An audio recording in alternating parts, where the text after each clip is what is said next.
Rádio Piauí.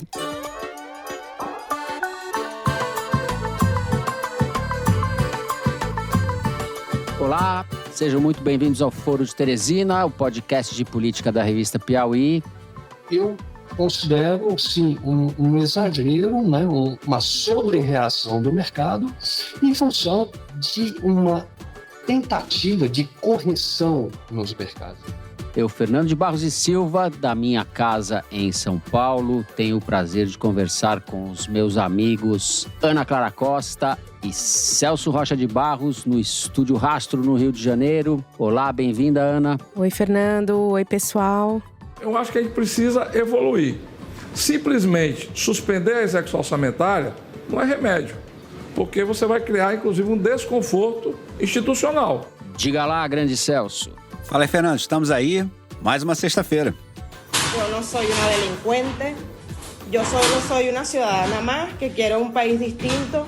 Vamos, sem mais delongas, aos assuntos da semana. Nós vamos começar o programa pelo campo fechado na economia. A última segunda-feira foi um desses dias em que a gente, ou os mercados, veem o mundo acabar. A Bolsa do Japão despencou quase 13%, o pior resultado em 37 anos, desde a famosa segunda-feira aterrorizante vivida em 1987. Despencou e provocou um efeito cascata ao redor do mundo, da Ásia para a Europa e de lá para os Estados Unidos. O gatilho do maremoto foi a divulgação, na sexta-feira anterior, dos índices de emprego nos Estados Unidos, que vieram abaixo do esperado e reforçaram a percepção de desaceleração da economia norte-americana. Se foi só um susto, foi um susto muito bem dado, mas o fato é que na terça-feira as coisas haviam retornado a patamares bem menos alarmantes. No Brasil, o dólar chegou a bater em R$ 5,86 na segunda-feira e na terça-feira o Copom divulgou a ata detalhando a decisão da sua última reunião, que manteve os juros em 10,5%.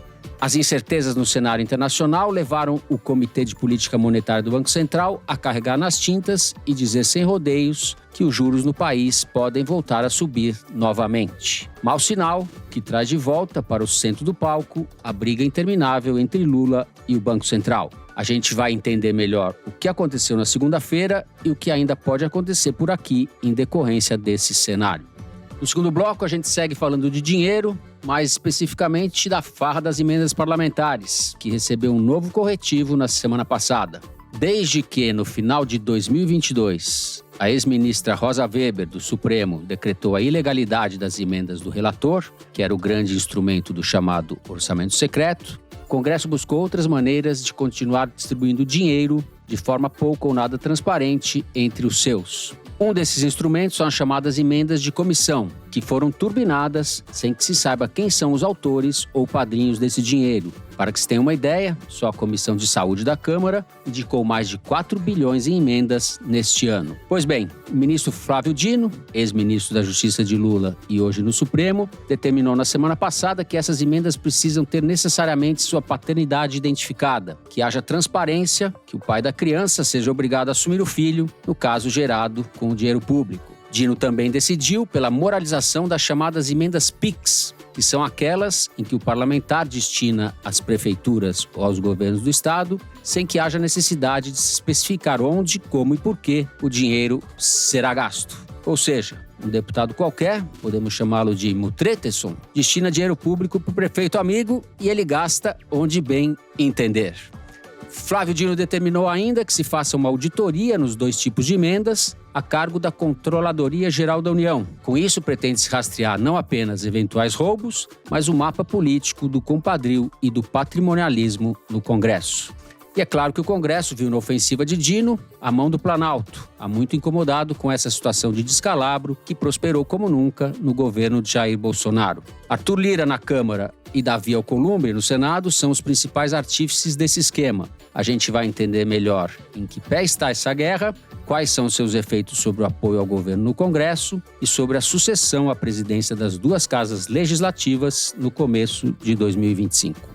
Por fim, no terceiro bloco, Venezuela, onde a crise escala dia a dia e caminha para o cenário que o ex-chanceler de Lula, Celso Amorim, diz mais temer, uma guerra civil no país. Na segunda-feira, o opositor de Maduro, Edmundo Gonzalez, se proclamou o novo presidente eleito e, junto com Maria Corina Machado, a líder da oposição, apelou aos militares e policiais que ficassem, abre aspas, ao lado do povo. Em resposta, Maduro intensificou a repressão às manifestações de rua.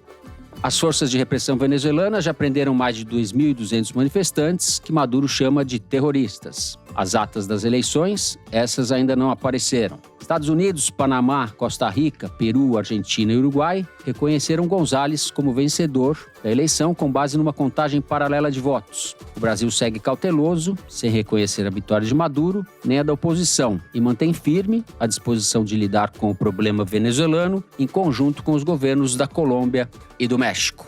Não vai ser fácil. É isso, vem com a gente.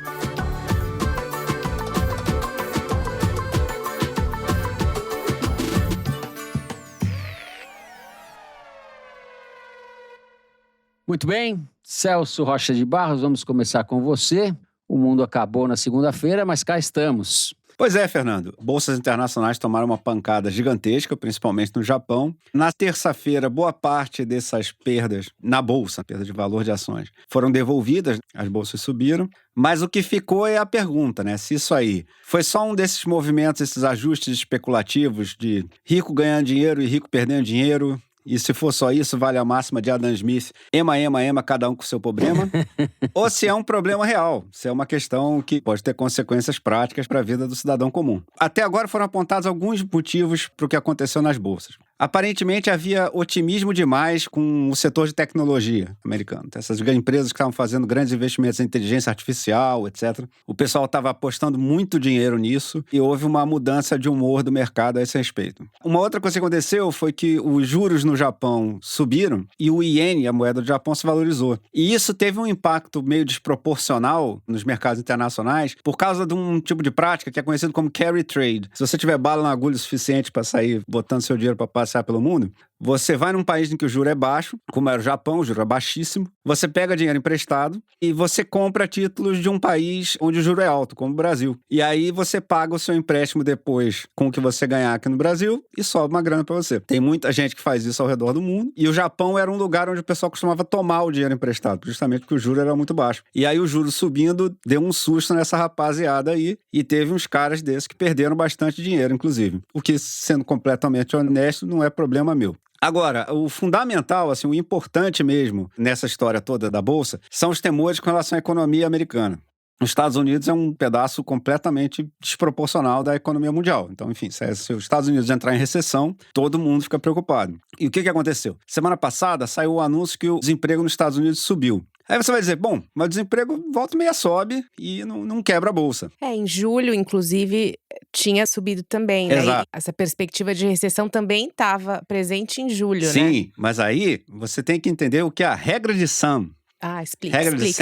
O que deu o pavor em todo mundo é porque os economistas usam um conceito que é a regra de Sam. Na verdade, é uma regularidade estatística, não é uma lei que está demonstrada teoricamente por que isso acontece ou por que sempre vai acontecer, nem nada. É só uma coisa que, se você olhar nos dados desde o pós-guerra, sempre foi assim. Mas não quer dizer absolutamente que vai ser assim para sempre, mas é uma coisa que o pessoal usa ali para se orientar.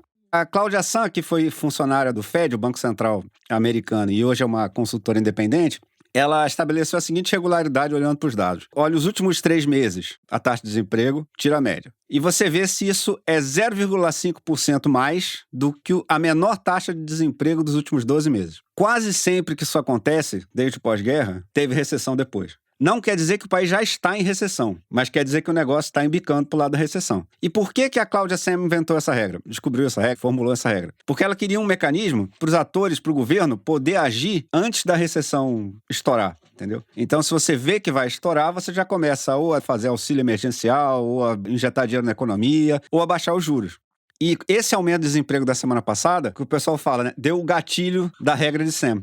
A média dos 3 últimos meses do desemprego passou a ser 0,53 a mais do que o menor índice de desemprego que teve nos últimos 12 meses. Entendeu? Então, basicamente, isso aí foi o seguinte. Teve uma mudança de desemprego nos Estados Unidos que pode me parecer muito grande, mas ele se encaixou num padrão que historicamente precede a recessão e os economistas sabem disso. Finalmente nós entendemos, né, Ana Clara? Pô, É a regra de NPTO. Eu vou que chamar isso? aqui. Arroba NPTO é NPTO. o nome como o Celso se denomina Isso nas mesmo. redes, que é, na Exatamente. prática, a teoria é outra. Meu nome de guerra. Exato. É. Agora, tem uma coisa que deve ser dita. A Cláudia Sam tem um blog, você vê, e, cara, isso é uma coisa muito interessante. A blogosfera econômica americana é de altíssimo nível. É um dos melhores lugares para você acompanhar debate econômico. Desde a crise de 2008, eu lembro disso. Ela escreve no Substack, aquele negócio que o pessoal escreve. E ela, antes do negócio, ela já tinha dito que, eu acho que vai dar o gatilho da regra de sempre. Mas ela avisou o seguinte, primeiro, toma cuidado, porque esse desemprego aí tem uma certa particularidade com relação ao que teve nos outros anos todos que ela estudou. Nas recessões anteriores, quando você teve o gatilho da regra de sempre, o número de pessoas entrando no mercado de trabalho estava caindo, entendeu? Então, por exemplo, uma dona de casa que está pensando em arrumar um emprego. Bom, se está entrando em recessão, os empregos estão piores, está mais difícil de conseguir, ela desiste.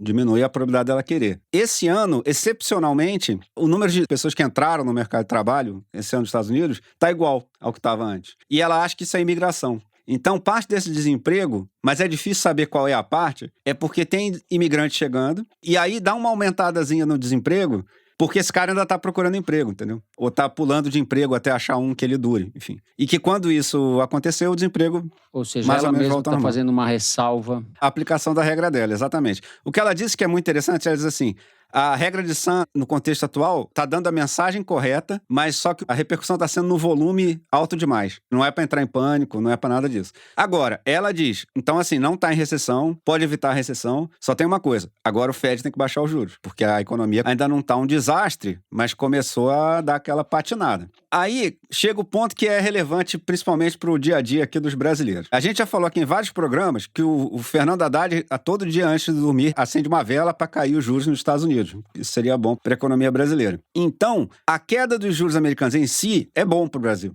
Entendeu? Só que aí a gente vai ter que ver como é que vai ser essa desaceleração americana. Se o pessoal fizer o que a Cláudia Sam falou, e se ela tiver certa, aí a economia americana vai desacelerar lentamente. E aí para o Brasil é bom, porque o juros vai cair, isso é bom para a gente. O risco é ou o Fed já ter demorado para baixar os juros, ou a economia tem algum estado desse pós-pandêmico que a gente não sabe como é que é. E aí os Estados Unidos entrar numa recessão mesmo, a desaceleração ser dura, né? Pior do que deveria ser. Aí, obviamente, é ruim para todo mundo. Os Estados Unidos em recessão é muito ruim para o mundo inteiro. Enfim, os Estados Unidos compra para todo mundo, vende para todo mundo. O que ele teria que fazer para sair da recessão não necessariamente é bom para todo mundo. A minha impressão é que o governo brasileiro deve ficar meio de olho aí, torcendo para os fatos se encaixarem nesse intervalozinho aí em que desacelera o suficiente para o Fed baixar o juro, mas não o suficiente para quebrar todo mundo. Muito bem. Ana Clara e o Fernando Haddad, que o Celso acaba de mencionar, está acompanhando tudo isso de sunga na praia, provavelmente porque está de férias. Pois é, ele estaria, né? Mas o Lula chamou ele para uma reunião hoje, quinta-feira, dia que Hoje, a gravamos. reunião do Ministério é verdade. Eu já estou defasada, a reunião do dia Pô, Lula, inteiro. respeita né? o Lula direito falou às férias do trabalhador, Lula. pro pessoal Exato. cancelar Cadê a CLT? agenda, reunião longa, né? Bom, ele voltou das férias para essa reunião, mas isso não necessariamente tem a ver com o caos que aconteceu no mercado financeiro essa semana. A reunião ministerial é, enfim, aquela chamada de atenção pública que o Lula costuma dar a cada mês, né?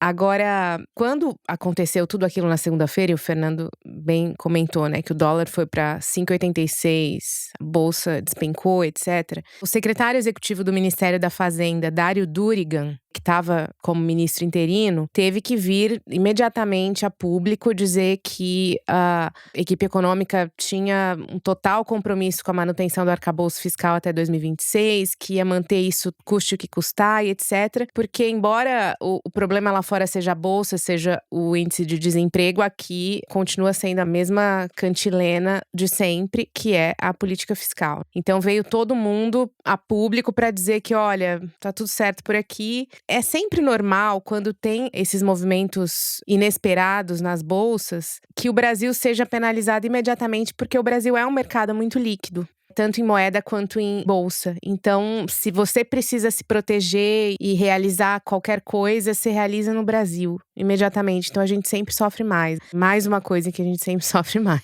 Agora, não dá para dizer que o que aconteceu essa semana vai ter um impacto direto sobre o Copom, embora eles tenham dado um recado um pouco mais duro na ata que foi divulgada. É claro que tira a pressão que o mercado faz para que o BC suba os juros, tira um pouco essa pressão. Agora, por um outro lado, se o juro americano cair, também é bom para a gente, porque o título da dívida americana vai pagar menos. E isso significa que os mercados emergentes se tornam mais interessantes e o Brasil está dentro dessa plataforma. Agora, assim, é importante dizer que os fundamentos econômicos que motivaram esse movimento das bolsas nos Estados Unidos são diferentes no Brasil, né?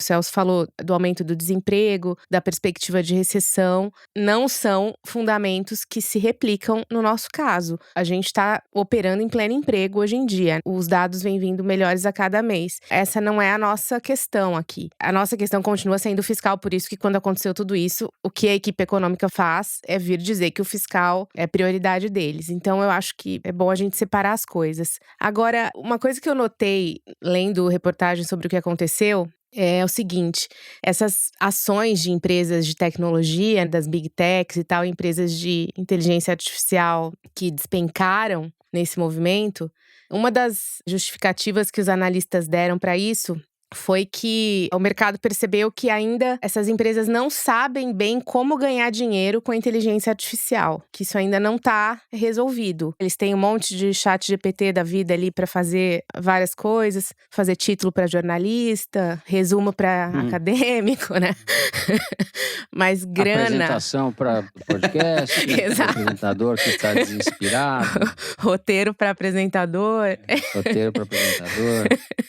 Mas, assim, estamos pensando seriamente nisso, nosso amigo ChatGPT. Mas grana que é bom, grana pesada, não sabem ainda como fazer, entendeu? Então, isso tá na origem dessa quebradeira toda, dessa debandada toda de dinheiro. Não sei se a inteligência artificial vai ser a nova paleta mexicana, entendeu? Que vai, tipo...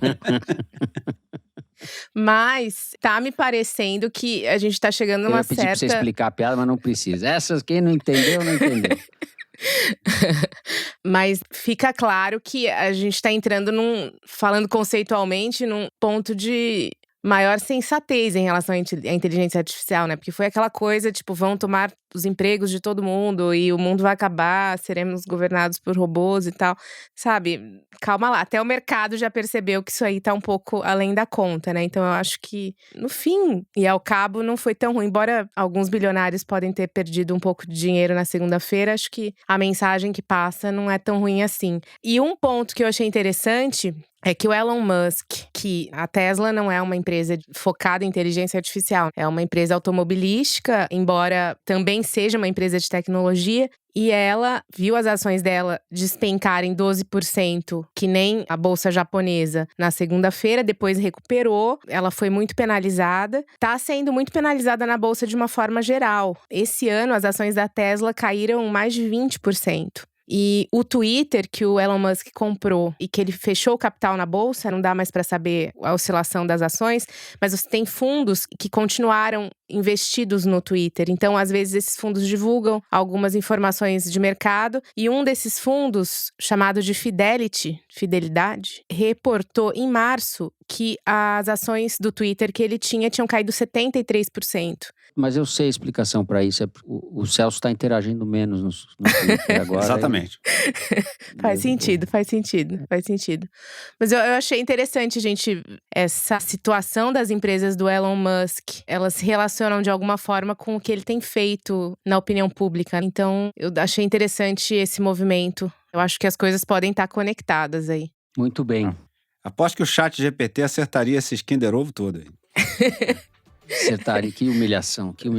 Bom, já que chegamos nesse ponto, eu acho que é prudente encerrar o primeiro bloco do programa, certo, diretor?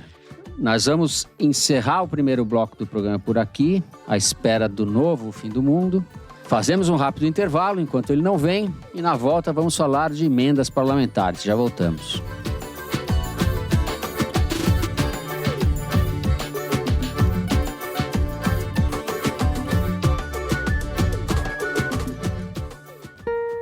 Tom Jobim, como músico, como instrumentista e como compositor, tem uma capacidade de, ao primeiro segundo de música, se instaurar desde o primeiro segundo. Se vocês acham que eu estou exagerando, se eu fizer esses acordes, basta, né? Estreou no site da Piauí a série A Longa Arte de Antônio Carlos Jobim. São 6 videoaulas apresentadas pelo violonista, escritor e crítico musical Arthur Nestrovsky, com a participação da cantora Paula Morelenbaum. A cada mês, um novo vídeo sobre a obra de Tom Jobim. A série A Longa Arte de Antônio Carlos Jobim é uma coprodução da Piauí com a Jobim Music e tem o patrocínio da Natura.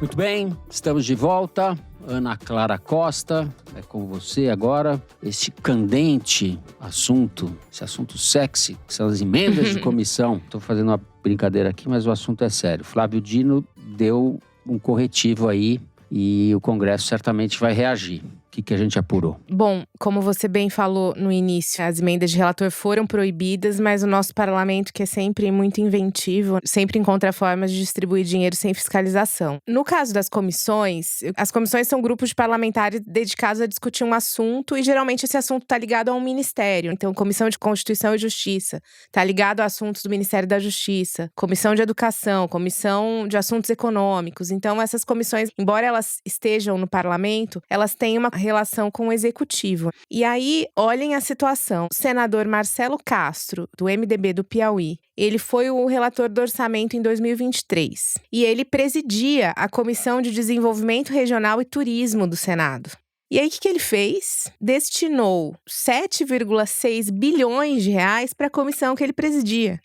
Ou seja, era 85% de todo o valor do orçamento destinado a comissões no Brasil. Então, assim, ele simplesmente pegou tudo para ele. Quando o cara faz isso, é óbvio que ele discutiu isso com o presidente da Câmara, com o presidente do Senado. E ao destinar esse dinheiro à sua comissão, ele fica como uma espécie de distribuidor desse dinheiro, né? E aí os parlamentares que esses presidentes das casas desejam agraciar com dinheiro, dizem para o Marcelo Castro, olha, tanto para fulano, tanto para Beltrano. E aí ele acomoda esses interesses, é assim que acontece. Então, assim, a excrescência, como que relator do orçamento coloca no orçamento um dinheiro para ele administrar. É inacreditável. E como que eles usam esse dinheiro anonimamente? Então, eles pegam e destinam uma emenda muito alta, assim, 200 milhões de reais, vamos supor, para uma coisa muito genérica. Obras de infraestrutura para turismo no Brasil. Pode caber o mundo dentro de obras de infraestrutura para turismo no Brasil. E aí, dentro desses 200 milhões,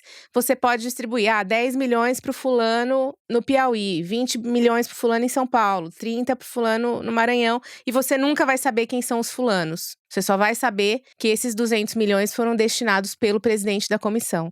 Então, era assim que estava funcionando. Aí, além das emendas das comissões, tem as emendas PIX, que você explicou, Fernando, que você simplesmente manda para uma prefeitura e a prefeitura não tem que prestar conta nenhuma disso. Aí, para vocês terem uma ideia, essas emendas PIX, elas foram criadas por meio de uma emenda à Constituição em 2019. Em 2020, elas tinham um orçamento de 600 milhões. Em 2024, elas têm um orçamento de 8,2 bilhões. E há várias reportagens na imprensa mostrando que esses parlamentares pegam essas emendas PIX sem justificativa nenhuma e mandam para familiares que têm empresas que prestam serviço para prefeituras, mandam para primo, para amigo, para apoiador. Não tem fiscalização nenhuma. Esse povo tá que nem aquela música do Túlio Milionário que a Rebeca, né? Eu e casca de bala, nós não pedimos uma vaquejada. Agora, qual que é a chance desse parlamentar que destina essa emenda milionária não receber um troquinho de volta? Qual a chance? Tanto que até tem um nome no Congresso, nos bastidores ali, eles chamam de volta. Quanto que vai ser sua volta? Que é o valor que eles devolvem para o deputado desse dinheiro que o deputado destinou.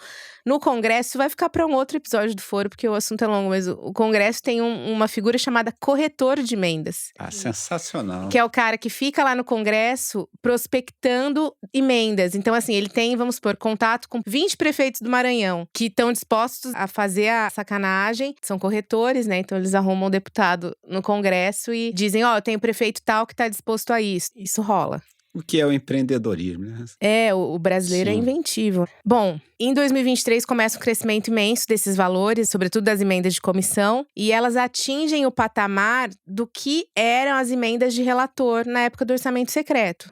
A gente realmente voltou ao que era antes. E aí tem um exemplo que eu queria citar, que foi um exemplo levantado pela ONG Transparência Brasil, que uma dessas emendas recentes foram de 7 milhões de reais para obras turísticas no município de Iracema, em Roraima, um município de 12 mil habitantes, ao lado do território Yanomami, na beira do rio. O que se faz com 7 milhões de reais num lugar isolado? Você vai fazer um parque aquático no Rio Amazonas? Entendeu? É inacreditável, assim, e é muito difícil de rastrear. Aí a Transparência Internacional, não a Transparência Brasil, entrou com um pedido no Supremo para que isso parasse, né? O Flávio Dino resolveu fazer uma audiência para pedir que o Congresso diga para ele, formalmente, que o orçamento secreto não está se perpetuando por meio desses outros formatos, né? O Congresso, obviamente, não pôde dar essa confirmação para o Flávio Dino, então o Flávio Dino pegou e falou, vou decidir então isso.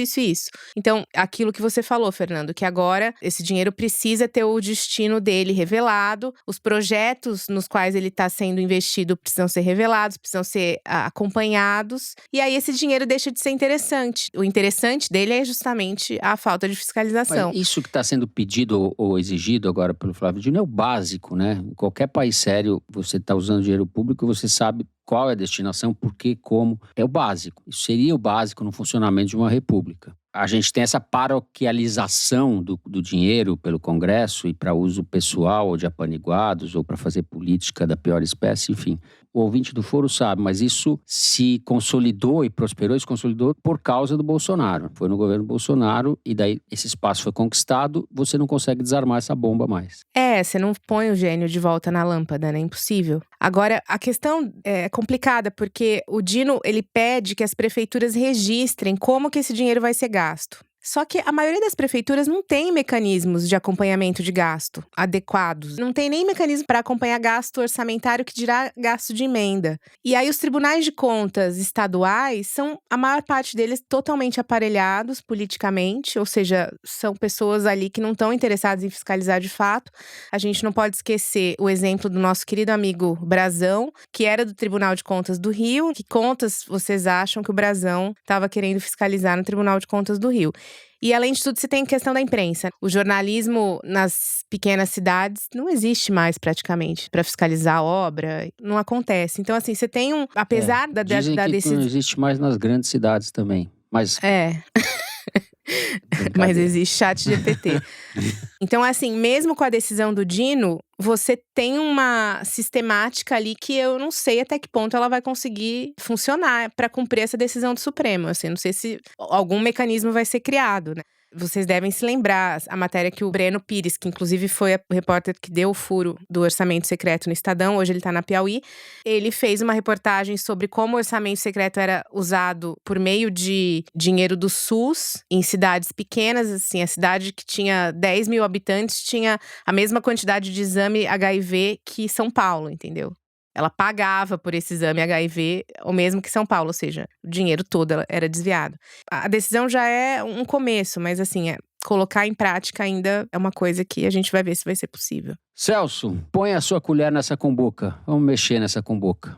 Pois é, Fernando. Como bem disse a Ana, é uma série de mecanismos de baixíssima transparência, de evidente possibilidade de uso eleitoral, né? Não tem a menor dúvida que muita dessa grana que está sendo mandada para a prefeitura, mandada para lugares impossíveis de rastrear, etc., vai ser usada em campanha eleitoral. E tem um outro efeito. Mesmo se não tivesse corrupção nenhuma, que já é um cenário bastante hipotético, né? Vamos lá. E mesmo se nada tivesse sendo usado para a campanha eleitoral, ainda teria um problema, né? Porque pulveriza muito o gasto público brasileiro de uma maneira que não necessariamente necessariamente reflete as necessidades do Brasil. A questão de fazer uma política pública de saúde para o Brasil continua na mão do Executivo, mas parte grande do dinheiro que poderia estar ajudando a fazer isso está indo para o deputado, que não necessariamente está mandando esse dinheiro para o lugar que mais precisa. Está mandando para o lugar onde ele tem voto. Novamente, sempre trabalhando aqui com a hipótese selvagemmente hipotética de que o dinheiro não está indo só para o bolso dele. Eu conversei com a Beatriz Rey, que é uma cientista política que manja tudo de Congresso Nacional. Ela escreveu um livro recentemente que é o My News Explica, Congresso Brasileiro, que é uma sériezinha daquele canal My News, que é muito legal, eu recomendo muito para vocês, porque a Beatriz é uma das pessoas que mais entende do funcionamento do Congresso brasileiro e de funcionamento de Congresso e de orçamento em geral. Ela, inclusive, já teve uma bolsa para trabalhar no Congresso americano, para acompanhar o processo lá junto a parlamentares americanos. Eu estava conversando com ela, ela disse o seguinte: por ela, não existiria nada desse negócio, só existiria a emenda individual, como é nos Estados Unidos. Que aí o cara assina, tá lá o negócio, e se aquele troço for mal gasto, o culpado é ele, e pronto. E ele também vai ter voto dos eleitores dele se ele conseguir destinar bem essas verbas. A Beatriz disse, por ela não existiria nem emenda de relator, emenda de comissão, muito menos emenda PIX. A emenda PIX é muito pior que as outras, é bom que você diga isso. A emenda PIX é realmente a maior esculhambação que já se viu. O cara pode mandar dinheiro para qualquer prefeitura sem o dinheiro estar amarrado num projeto qualquer específico. Não é assim, o prefeito vai fazer uma reforma de uma escola, aí você vai pegar a emenda parlamentar e dar dinheiro para ele reformar a escola. Não. Você vai dar dinheiro pro prefeito e, confiar que ele vai fazer alguma coisa legal, né? Porque, por que não confiar, certo? O Mutreterson. Exato, o deputado Mutreterson vai mandar dinheiro pro filho dele que é prefeito, o Mutreterson Júnior, entendeu? E vai ficar nisso. Então, a emenda PIX realmente era um negócio que tinha que ser extinto sumariamente. Enfim, é um negócio absolutamente bizarro, não faz absolutamente nenhum sentido. E tem um negócio particularmente bizarro, que são esses envios de dinheiro de emenda dos congressistas para outros estados. A ideia da emenda é assim, uma parte da política vai ser meio clientelista mesmo, oficialmente, como aliás é no mundo inteiro. Então, a ideia é que das emendas, em grande parte, é que o parlamentar vai fazer um negócio lá para a região dele, para os eleitores dele, para a base eleitoral dele, para se eleger. Se o cara tá mandando para outro estado, ele não tá mandando para nenhum eleitor dele, porque o voto no Brasil é para deputado, o estado é um distrito, né? Você só pode votar mas daí entra o corretor que eu te falei. Exatamente. Então, esse dinheiro... que encontra o melhor negócio. Pois é, esse Brasil, dinheiro que entendeu? sai para outro estado, que o deputado manda para outro estado, a não ser em casos muito específicos, como é, por exemplo, enchendo o Rio Grande do Sul, etc. Mas quando não é um negócio desse, é muito difícil achar um motivo publicável para isso estar acontecendo. Mas como bem notou a Beatriz, se não acabar com esses tipos todos de emenda, não é muito fácil cumprir a decisão do Flávio Dino. Essas emendas foram feitas para ser assim. Foram feitas para ser um negócio que realmente sai do relator, sai da comissão, e oficialmente é isso. Ela acha que é um bom começo, essa medida do Flávio Dino, mas a implementação disso não vai ser fácil. Ela lembra, inclusive, que há algumas outras propostas para reformar esse processo orçamentário, né? Tem especialistas que propõem até que seja feito pela comissão, mas seja feito de um outro jeito lá, que eles propõem. A deputada Tabata Amaral faz uma audiência pública sobre como destinar as emendas dela. Ela escolhe uns assuntos que interessam mais a ela e leva para os eleitores. Olha, apresentem para mim projetos nessa área, então, que também seria uma coisa que poderia ser feita de maneira mais generalizada. E o Tribunal de Contas da União, recentemente, propôs uma ideia que eu acho particularmente boa, que a ideia do governo federal ter um banco de projetos dentro dos quais os parlamentares pudessem destinar o dinheiro. Digamos, tem um projeto Minha Casa Minha Vida. E aí o cara manda uma grana pro Minha Casa Minha Vida lá do município dele. Que já ajudaria um pouco a limitar essa dispersão de recursos, que essa transferência de controle do orçamento pro Congresso vem causando. O mais provável é que isso tudo só se resolva com uma reforma, de fato, do processo orçamentário. Não só tudo isso que foi feito desde o segundo mandato da Dilma, nesses 10 anos de presidente fraco, né? Quase 10 anos, enfim. Foi a Dilma II, o Temer e o Bolsonaro. Durante esses 10 anos, o Congresso avançou sobre o poder do Executivo, porque o Executivo era fraco, ruim ou impopular, etc. E não só reverter isso, mas, sobretudo, redesenhar o processo mesmo, para ser um negócio que tenha alguma relação com a promoção de desenvolvimento. Os Estados Unidos, inclusive, já teve algumas reformulações desse tipo. O que poderia dar certo seria uma espécie de uma conversa política entre os atores responsáveis, né? Entre os vários partidos, etc. Porque mesmo o cara que atualmente está na oposição é capaz dele querer ser governo. A gente já mencionou aqui no foro que o Tarcísio e o Caiado, num evento daquele grupo Esfera, reclamaram do que está acontecendo, porque eles querem ser presidente, entendeu? Não é questão de você gostar. Principalmente, né? O Caiado Exato. Reclamou. Exato, então eles estavam dizendo que, por exemplo, antigamente os parlamentares ficavam correndo atrás do ministro para pegar dinheiro para a região deles. Agora tinha ministro pedindo para o parlamentar fazer uma emenda para aquilo que o ministro quer fazer, entendeu? Então, assim, houve uma transformação da relação entre os poderes muito grande no Brasil nos últimos anos, que eu acho que passa batido por boa parte da opinião pública, e que não é só uma questão do Lula, não. Enfim, se a direita quer voltar a ganhar a presidência, ela tem que também sentar para conversar sobre como você vai conseguir garantir governabilidade. Agora, com esse Congresso, é muito difícil imaginar que essa discussão prospere, né? Pelo interesse corporativo dos congressistas não vai prosperar. Não vai prosperar. E o que eu temo, e ao mesmo tempo acho provável, é que haja uma espécie de retaliação, porque os congressistas, Arthur Lira, Alcolumbre, etc., veem nessa movimentação do Dino a mão do Planalto, né? O Dino Sim. é ministro supremo, mas, enfim, tem um vínculo evidente com o governo Lula. Então, vamos ver como vai ser na volta do recesso o comportamento do Congresso. Sem dúvida. Então, o segundo bloco, vamos encerrar o segundo bloco. Encerramos aqui o segundo bloco do programa, vamos para um rápido intervalo e no terceiro bloco vamos falar da Venezuela, da crise na Venezuela. Já voltamos.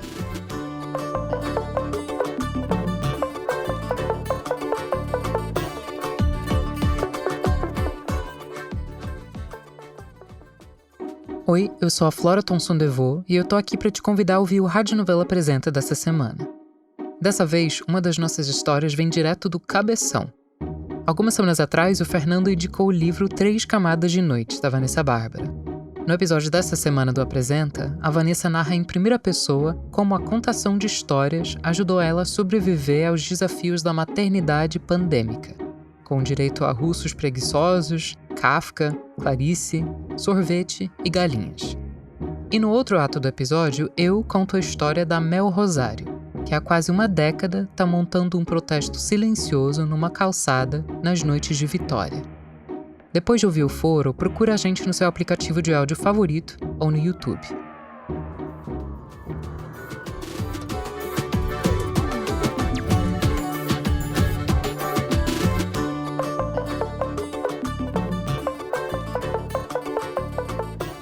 Muito bem, estamos de volta. Celso, eu vou começar com você.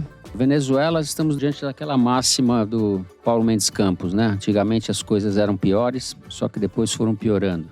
Dia a dia a situação se agrava. Sem dúvida, Fernando. O Maduro, por enquanto, não atendeu à exigência do Brasil, do México, da Colômbia e do mundo inteiro para divulgar as atas da eleição, né? Que permitiriam que a gente checasse se o resultado foi aquele mesmo que ele divulgou na noite da eleição, que atualmente é a única estimativa que existe em que ele ganha. O Maduro disse que entregou as atas para o judiciário venezuelano, o que não quer dizer nada, né? A gente já falou aqui, a Suprema Corte venezuelana é totalmente aparelhada, eles já mudaram por lei a Constituição da Suprema Corte várias vezes. A Suprema Corte venezuelana não tem autonomia nenhuma. Como a gente já disse aqui, se fosse uma ditadura Bolsonaro, seria uma corte de 11 Ives Gandra e um Carluxo eventual ali no fim.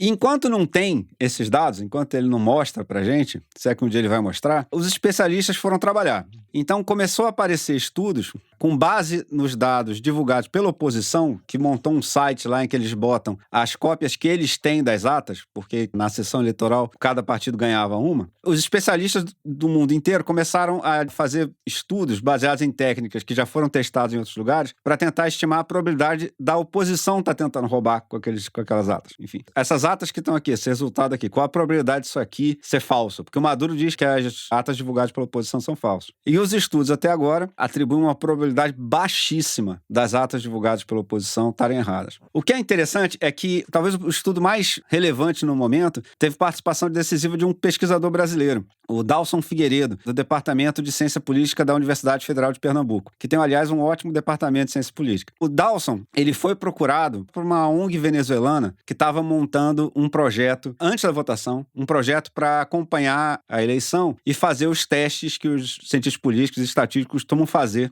para checar indícios de fraude, né? E eles procuraram o Dawson porque o Dawson é autor de um estudo que mostrou que a eleição do Lula não teve fraude. Ele tem um estudo publicado, uma revista internacional de bastante prestígio, refutando essas coisas todas que os bolsonaristas dizem com as técnicas que normalmente são usadas para descobrir indícios de fraude. Claro, uma técnica estatística nunca vai provar fraude no sentido jurídico do termo. Ela não vai provar que um carinha foi lá e editou e tal. Mas ela vai levantando anomalias que uma ou outra anomalia é de se esperar, entendeu? É totalmente normal, mas se elas forem passando de certo número ou se forem num certo padrão, você começa a desconfiar. E o Dawson tinha feito o estudo para a eleição em que o Lula ganhou do Bolsonaro, chegado à conclusão que não houve qualquer fraude, o pessoal da Venezuela chamou ele para trabalhar com eles.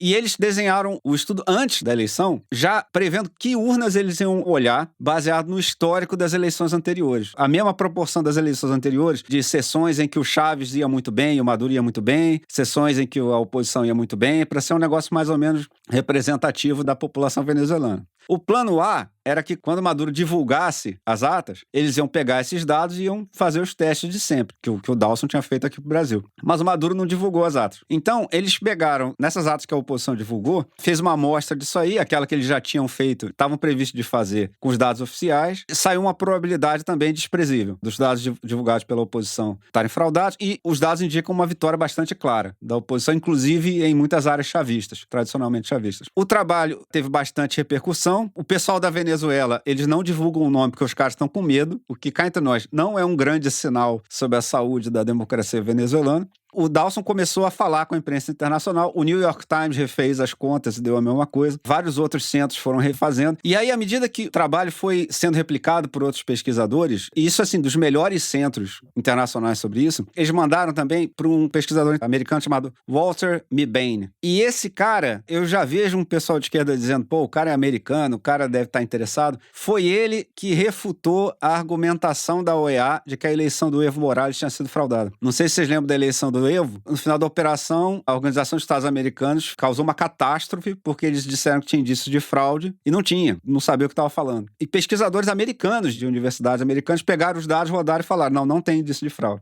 O Walter Mebane foi citado pelo Evo Morales no Twitter, entendeu? Ainda para dizer que não tinha fraude. E o Dawson e os coautores dele passaram os dados para o Mebane rodar o modelo dele. Ele fez um work paper já rodando e também chegou à conclusão de que a probabilidade de fraude nesses dados divulgados pela oposição é muito baixa, entendeu? E aí eu já imagino o pessoal que defende Maduro dizendo, pô, mas isso são modelos estatísticos, não são, enfim, as atas. Sim, meu amigo, mas então mostra as atas, entendeu? Esses trabalhos são muito bons, uns troços feitos pelos caras de Michigan, que é o maior centro de ciência política quantitativa do mundo. São uns caras muito sérios fazendo essas análises.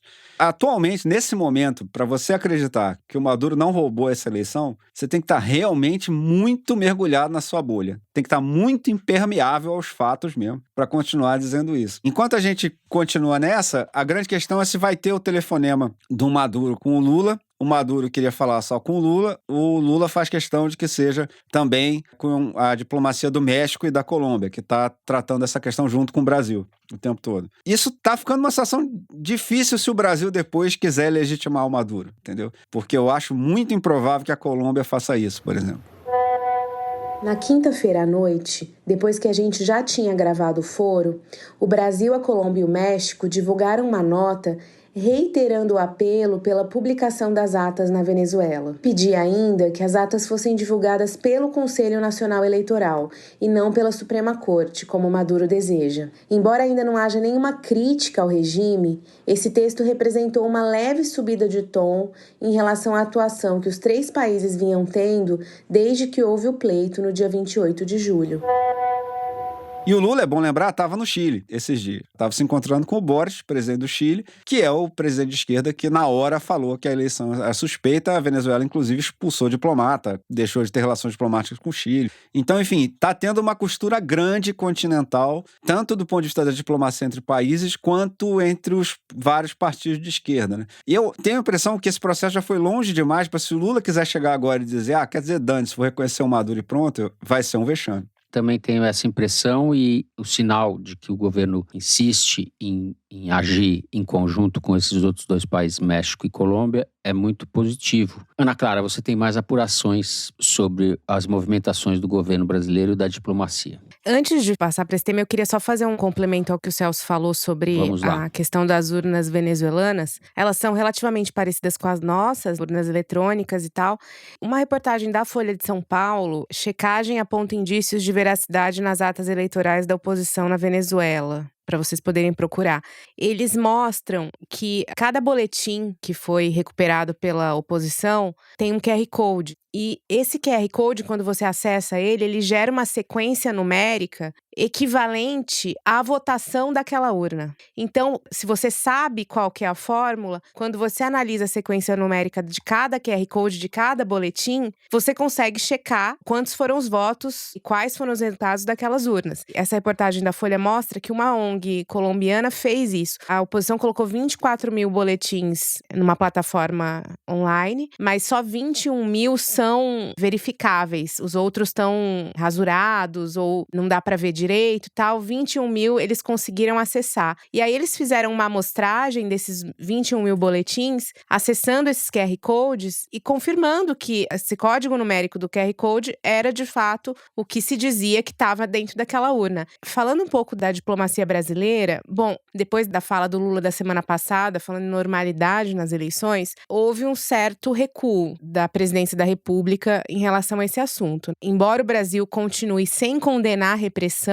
na Venezuela, que escalou muito nos últimos dias, ele não emitiu mais nenhum juízo de valor sobre esse caso e está deixando o Itamaraty tocar o barco. Os Estados Unidos, que na quinta-feira passada, dia 1º de agosto, soltaram uma nota reconhecendo que o Edmundo Gonçalves tinha sido vitorioso, também essa semana recuaram. Numa conversa com a imprensa, o porta-voz da Casa Branca, Matthew Miller, foi questionado se eles reconheceriam um governo interino, como fizeram no caso do Guaidó lá atrás, e ele disse que não. Ele disse que o caminho que eles estavam hoje era o de ficar em contato próximo com o Brasil, com o México e com a Colômbia sobre os próximos passos. Foi essa a fala do porta-voz. Então, houve também um certo recuo da parte dos Estados Unidos que supõe-se que tenha motivado o recuo do próprio Edmundo Gonçalves, que deixou de se autoproclamar presidente, depois dessa fala do porta-voz. Essa atitude meio errática dos Estados Unidos, eu acho que dá um pouco a dimensão do problema que a gente vive. Na semana passada, quando os Estados Unidos soltaram aquela nota, já havia uma certa sinalização da Casa Branca para o governo brasileiro de que isso poderia acontecer. Mas eles não achavam que seria tão rápido. Então, quando a nota saiu, meio que surpreendeu. E aí foi aquela coisa, Estados Unidos sendo Estados Unidos, só pensando neles, não querem trabalhar em colaboração com a gente aqui, beleza, mas já estavam, de certa forma, esperando que eles se posicionassem. Mas o fato é que a posição brasileira continua muito complicada. Segundo as fontes com quem eu conversei, o Brasil está bastante convicto de que ela é a mais correta, de que aguardar os resultados de cada urna ainda é a posição mais correta. E aí eu questionei os diplomatas com quem eu conversei sobre a hipótese de o Maduro simplesmente não revelar esses resultados dessas urnas, né? O que vai acontecer? Qual que é o cenário de caos? E eles me disseram que não estão pensando nesse problema ainda porque eles acreditam que ele vai divulgar. É claro que é uma hipótese com a qual eles trabalham, mas assim, aqui eles trabalham com a maior probabilidade é que ele venha a divulgar. E eles são céticos quanto à possibilidade do Maduro de fraudar esses boletins em razão do QR Code que tem em cada boletim, em razão das assinaturas dos partidos que estão em cada boletim. Então, porque cada partido tinha um fiscal em cada mesa. E esses fiscais tinham que assinar esses boletins. Então, ele teria que falsificar o QR Code e falsificar as assinaturas. O governo brasileiro é cético em relação à capacidade do regime venezuelano de fazer isso nesse momento. Bom, a credibilidade do Maduro a essa altura do campeonato é nula, né? Para qualquer pessoa razoável. Mesmo que essas atas venham a aparecer, que Itamaraty pode ser cético ou pode achar que é virtualmente impossível fraudar essas atas. Mas a credibilidade do Maduro a essa altura vale tanto quanto o quê, Celso? O que a gente pode falar? Nota de 3 é uma metáfora muito batida. Vale tanto quanto uma paleta mexicana. Uma paleta mexicana. Só para fechar. Só para manter, para a gente não perder o mote do programa, vale tanto quanto um parecer do Ives Gandra, é isso? Sobre o artigo 142. Ana, mas você tem outra apuração a respeito da diplomacia brasileira vale a pena a gente falar nesse bloco. Não tem muito a ver com Venezuela, mas está ligado à política externa. É o seguinte, em setembro a gente vai ter a Assembleia Geral da ONU e eu até comentei aqui em episódios passados que o presidente Lula pretende fazer uma reunião com vários países em prol da democracia, fazer um cordão democrático ali, sobretudo com essa eleição americana tão complicada, com a presença do Donald Trump. Mas tem outra coisa que eles estão planejando fazer durante a Assembleia Geral da ONU, que é o seguinte, no discurso do presidente Lula, que já está sendo preparado, ele deve provocar os países membros da ONU a convocar uma conferência geral para rever a Carta da ONU, que é o documento que cria as diretrizes das Nações Unidas. Tem um artigo na Carta da ONU, o artigo 109, que prevê a convocação dessa conferência desde que haja a aprovação de 2/3 dos países membros e de 9 membros do Conselho de Segurança. E é o único artigo que permite que se convoque uma conferência para rediscutir a ONU, para rediscutir os termos da ONU. E esse artigo, ele nunca foi acionado. Nunca nenhum país, embora esse artigo exista, nenhum país nunca falou sobre ele publicamente. O Lula seria o primeiro presidente de um país em toda a história da ONU a recorrer ao artigo 109 para rediscutir a ONU, para discutir a reforma da ONU. Isso está em discussão no Palácio do Planalto. O Celso Amorim está bastante empenhado nisso, o presidente Lula aprovou, então assim, a tendência é que de fato isso aconteça.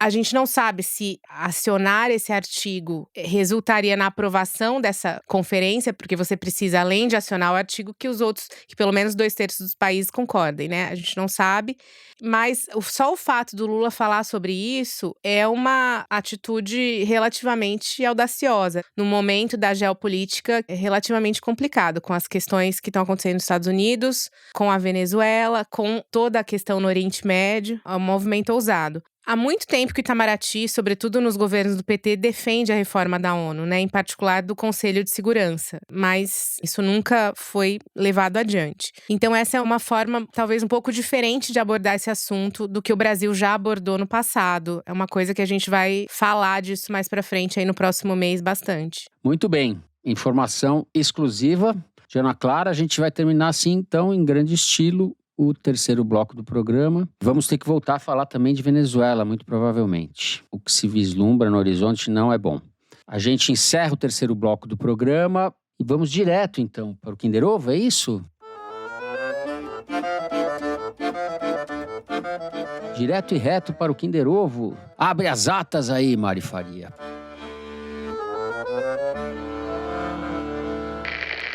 Que discutir economia com petista é você jogar xadrez com pombo. Ele chega, desarruma o tabuleiro, faz uma caca e vai embora com o peito estufado dizendo que ganhou a partida. Aí quem chega depois tem que arrumar as peças e limpar o tabuleiro. Não é o Girão, não, né? Não é o Rogério Marinho, não? Caraca. Ô, Fernando, Rogério Marinho. Porra. Acertei? Aos 60 minutos do Olha segundo só, tempo. Acertei. Nossa Porque esse jogo de senhora, futebol mas feminino ali jogo... tem 200. Baixou aqui, ó. Malu Gaspar baixou aqui. Me soprou. Nossa senhora, nem eu tô acreditando. Eu falei tão sem convicção que acho que nem valeu essa vitória. Vocês estão com a autoestima baixa, hein, gente? Rogério Marinho. Então, depois deste momento glorioso do apresentador, sorte pura, desespero, encerramos o Kinder Ovo e vamos direto para o Correio Elegante, o momento de vocês. E eu vou começar dando um recado do meu vizinho, Felipe Soalheiro, que é casado com a Renata Bockel, que é CEO da W Macan, que fez 50 anos nessa semana e ouve o Foro, é fã do Foro, fã do Celso Rocha de Barros. A gente quer mandar um beijo para Renata Bockel. Parabéns, 50 anos, a vida está começando, Renata. Muito bom. Parabéns, Renata. Parabéns, Renata. Obrigado pela audiência. É isso aí. Aqui no prédio a gente está garantindo a audiência do Foro. Pelo menos aí estamos bombando. Muito bem. Beijo, Renata. A Marília Silva escreveu: costumo ouvir o foro no transporte público, no caminho de volta para casa, e as piadinhas de vocês me arrancam risadas desavisadas que me recuso a guardar para mim, independentemente dos olhares de quem não tem ideia de que estou vivendo um momento especial da minha semana. Graças a vocês, meu desencanto com a política se transformou em uma vontade ainda maior de seguir participando, me informando, debatendo e, principalmente, torcendo para que um dia estejamos contando uma história diferente. Acredito que esse trabalho é importante para a construção desse Brasil imenso e cheio de potencial que queremos tanto testemunhar. E guardei meu primeiro correio elegante para os meus 26 anos, completos no dia 10 de agosto, para então pedir por um feliz aniversário da minha bancada favorita do Brasil. Um abraço enorme. Marília, parabéns! Parabéns, Feliz aniversário, Marília. Feliz 26 anos. Muito bom. Muito legal. Simpático. NPTO, é com você. Bora. O Carlos Lima mandou um e-mail curtinho. Sou um professor de geografia pernambucano que tem no foro alegria e descanso depois de uma semana cheia de aulas. Nas sextas, já termino a aula na expectativa de ouvir o podcast no carro até chegar em casa. Que legal. Assim, volto com os meus amigos Celso, Ana Clara e Fernando no carro, batendo papo sobre o delírio que é o Brasil. Muito obrigado por aliviar a carga da semana de alguém que acredita em Paulo Freire. Um grande abraço e sigamos na luta. É isso aí, cara. Sigamos na luta e boa sorte aí com seus alunos. Isso, viva Paulo Freire. Legal. É isso. Vamos encerrando o programa de hoje por aqui. Se você gostou, não deixe de seguir, dar 5 stars pra gente no Spotify, seguir no Apple Podcast, na Amazon Music, favoritar na Deezer e se inscrever no YouTube. Foro de Teresina é uma produção da Rádio Novelo para a revista Piauí. A coordenação geral é da Evelyn Argenta, a direção é da Mari Faria, com produção e distribuição da Maria Júlia Vieira. A checagem é do Gilberto Porcidônio, a edição é da Evelyn Argenta, da Luísa Silvestrini e do Thiago Picado. A identidade visual é da Amanda Lopes, a finalização e mixagem são do João Jabassi e do Luiz Rodrigues, da Pipoca Sound, Jabassi e Rodrigues, que também são os intérpretes da nossa melodia tema. A coordenação digital é da Bia Ribeiro, da Emily Almeida e do Fábio Brizola. O programa de hoje foi gravado no Estúdio Rastro do Dani Di, no Rio de Janeiro, e na minha casa, em São Paulo.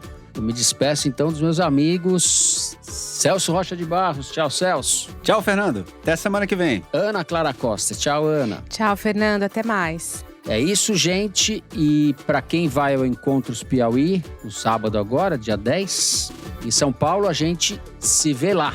Uma ótima semana a todos e até a semana que vem.